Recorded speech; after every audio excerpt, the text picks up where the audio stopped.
E nessa segunda parte de Para Sempre Hélio Castro Neves, contaremos sim de vitórias em Indianápolis, mas também boas histórias dele com Roger Penske, com outros pilotos, com sua nova equipe.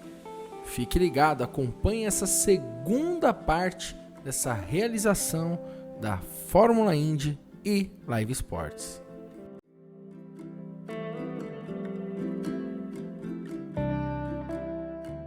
Comentar um pouco sobre o episódio de Texas 2001. Para quem não é mais novo e comentar rapidinho, foi um episódio onde aconteceu um erro técnico, acabou colocando de certa forma a integridade física dos pilotos em risco. Hélio, conta pra gente como é que ficou o clima naquele final de semana, seus medos todo mundo a gente sabe, mas eu queria um pouco do seu insight, o seu insight de tudo aquilo que aconteceu, o que você tinha de receio, enfim, conta um pouco daquilo. A pista do Texas, quando eles fizeram, ela era muito rápida, uma pista, nós chegávamos, acho que de média, 235 milhas mais rápido que até a própria Indianápolis.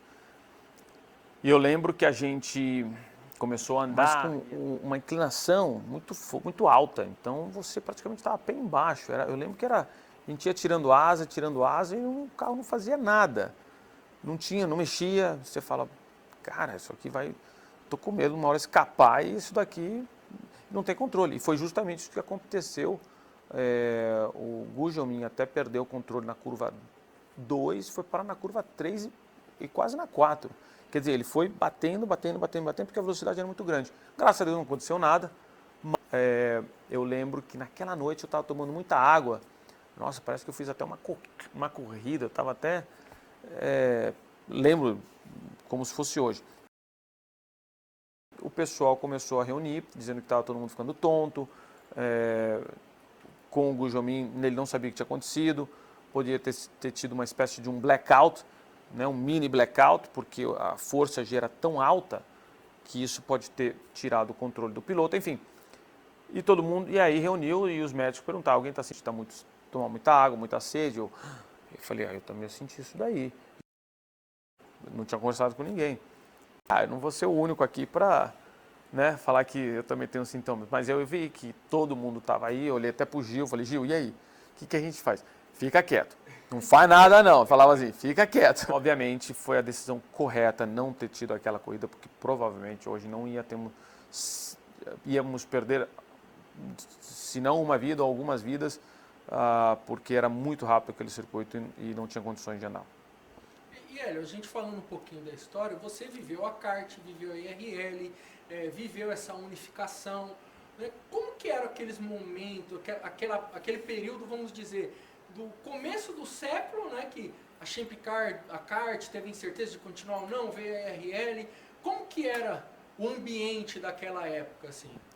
Quando o Tony George decidiu fazer a sua própria categoria, né, aí teve a separação, que as melhores equipes acabaram formando a kart e a IRL foi formada pelo Tony George.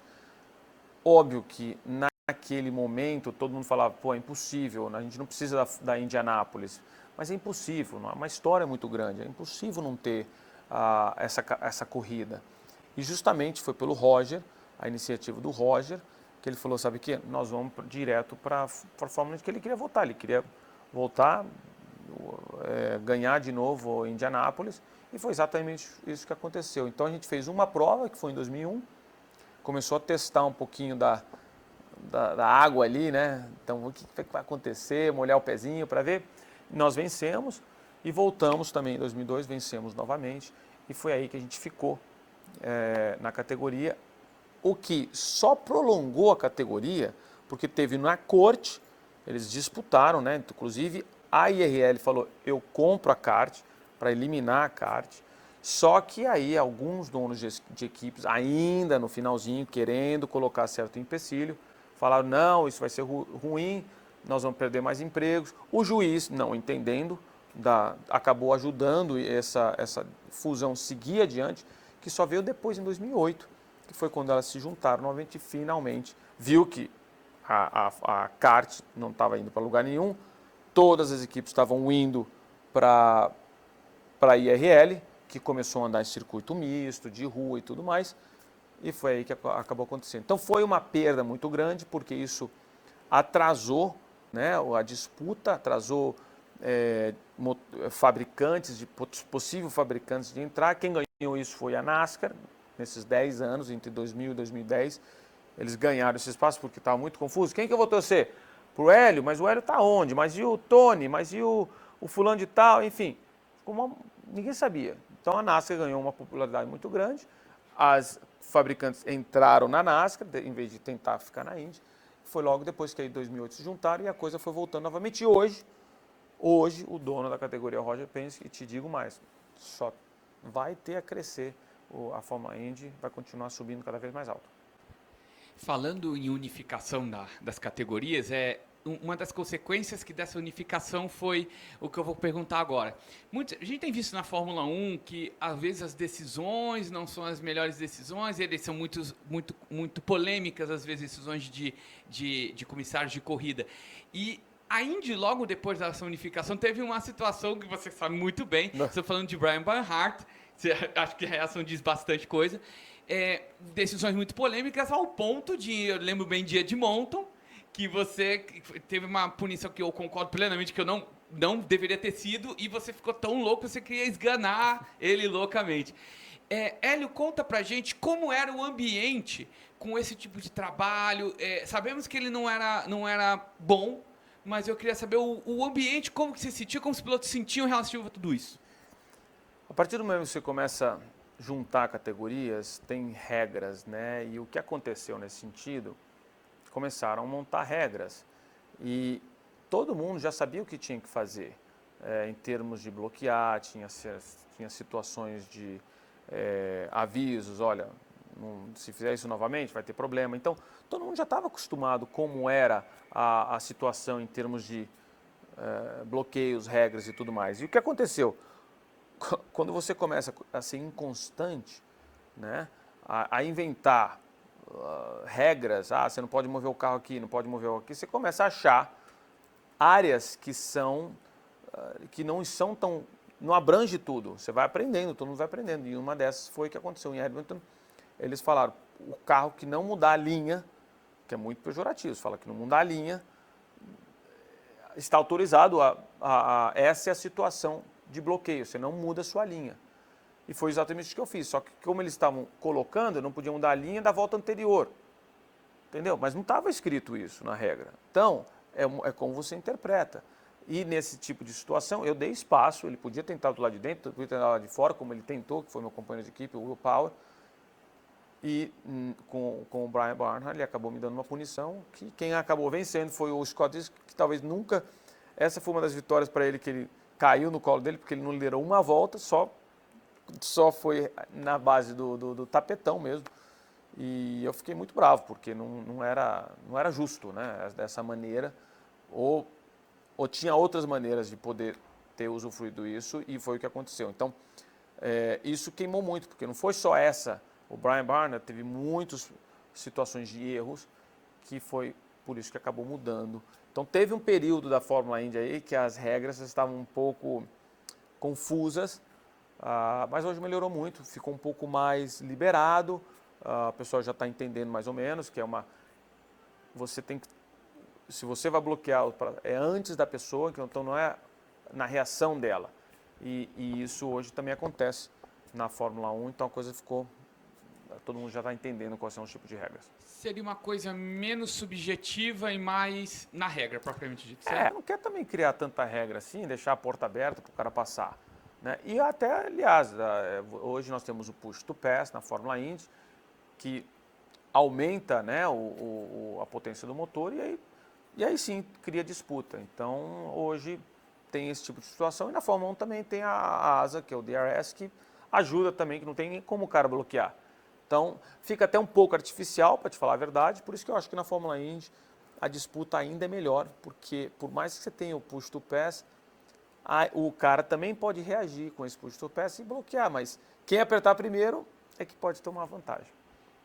Nessa de maiores disputas na Fórmula Indy, até ao longo do ano a gente viu, por exemplo, o Grosjean como um dos destaques, né? E muita gente falou, pô, mas ele não fazia nada na Fórmula 1 e tudo mais.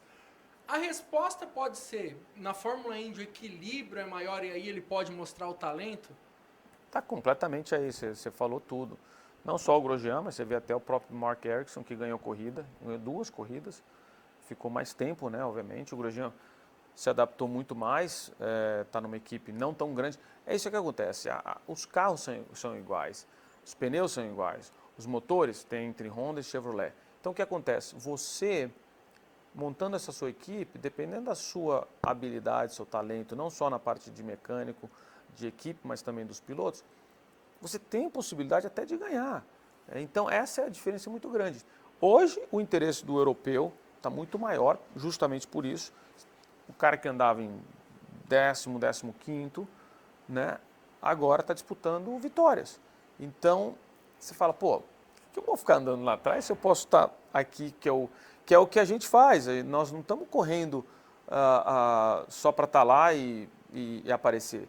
A gente quer estar disputando para conquistar um objetivo que foi desde criança. Quer vencer, quer brigar por vitórias, alcançar certos objetivos. Falando com o Willy Hermann, ele falou que nas 500 milhas de Indianápolis, a sua equipe estava selecionando porcas para fazer o pit stop. O seu caso também é de, com uma equipe com orçamento menor, é possível vencer na Fórmula Indy, né? Completamente. Até o meu caso nessa situação, saindo numa Penske, que depois de 21 anos, uma super equipe. Aliás, talvez seja... É a maior equipe, tem mais de 500 funcionários, vamos dizer assim, não só na parte da Fórmula Indy, mas também da NASCAR. É a maior equipe. E depois você vai para uma equipe que tem 30 funcionários, que é a equipe Meyer Shank Racing. Agora nós estamos contratando mais. Mas quando eu entrei, tinham 30 funcionários. Quer dizer, mostra que com competência, dedicação, escolhendo a dedo as pessoas boas, não sou só eu, mas os mecânicos também, dá para você disputar e como a gente acabou vencendo a prova de uma maneira histórica. Hélio, como é trabalhar com Roger Penske? Olha, Roger é um cara mais poderoso que o homem que eu conheci, né? Eu conheço ainda a gente se conhece, mas é um cara extremamente acessível, é um cara que deixa você fazer o seu trabalho e ele só vai dar opinião quando ele observa uma coisa que não está funcionando. Então, se você for contra ele, você tem que ter certeza que o que você está falando é melhor. Porque a experiência dele é tão grande que ele já passou por vários tipos de situações e ele deixa. Mas também se não der certo, se você ficar teimoso e falar não, é dessa maneira, aí você vai escutar e talvez você não vai nem voltar. Mas ele é um cara muito aberto, é um cara que veste a camisa, acredita nos seus funcionários, nos seus empregados, nos seus pilotos. Ele é um cara que fala... E não mede... se você pede, esse é o meu valor. Fala, é isso? Então tá bom. Então você também vai lá e prova que esse é o seu valor. Sabe, ele é um cara que acha todas as maneiras de te dar qualquer tipo de ferramenta para você ir lá e dar o seu melhor. Então, eu percebi isso. Eu percebi que não só como piloto, mas eu vi muitos mecânicos, de repente, trabalhando nas concessionárias deles depois. Eu não quero mais corrida. Eu falei, não, mas você é muito bom. Não vai embora, não. Te põe em outro lugar. E assim segue. Então, é um cara com uma visão incrível. Esse cara, ele não vê hoje. Ele vê o futuro. É um cara impressionante. Como agora ele é dono da categoria e dono da Indianápolis, a visão dele é incrível para que a categoria se torne ainda mais poderosa, como era antes, na época dos anos 90. Então eu vejo que vai voltar, ele tem ainda gás, por mais que ele tenha 84 anos, ele tem muito combustível para queimar, então ele é um cara espetacular. Tem alguma situação que você foi teimoso com ele, você falou, opa... E olha, o Roger é um cara que sabe de tudo, talvez não... tecnicamente, mas ele sabe o que está acontecendo em tudo. Se não é na concessionária, é na equipe, em qualquer lugar, ele tem noção do que está acontecendo. E aí começou a usar os palavrões que eu nunca tinha escutado. Aí, essa vez, falei, não vou nem falar nada. A intenção, e já teve teve gente querendo ir para Dubai, teve gente voltar novamente para o Brasil. Ele quer estruturar agora a categoria ficar forte. Muito forte, que eu acho que ele vai conseguir, para ir no futuro depois começar a ir para outros lugares. A gente sabe que a equipe não tem aquele carrinho de pit stop, os mecânicos ficarem inchados de Agora tem. Agora Opa, eu briguei para ter esse carrinho aí, agora tem. Sou muito, eu conversei com o Roger, conversei com o Singer, e eles falavam, pô, que hora que você saiu daqui, que eles quase nem classificaram. Muita gente ligando para ele, parabenizando ele, porque o meu nome sempre foi muito ligado a Penske. Então muita gente, parabéns, Roger. Ele, mas ele não está comigo mais. Puxa, eu falei, caramba. Olha, sem dúvida, foi uma vitória histórica. Muita gente talvez acreditou que eu estava perdendo tempo, e eu via isso nas perguntas, né? Mas já faz tanto tempo. E se eu não deixasse de acreditar em mim mesmo, se eu escutasse as pessoas que estavam mencionando isso, hoje a gente não ia estar sentado aqui falando e eu não ia estar vestindo esse anel pela 4ª vitória. Também já tive uma reflexão, né? Você fala, ganhei 4 em Indianápolis, várias corridas, então ganhei um campeonato.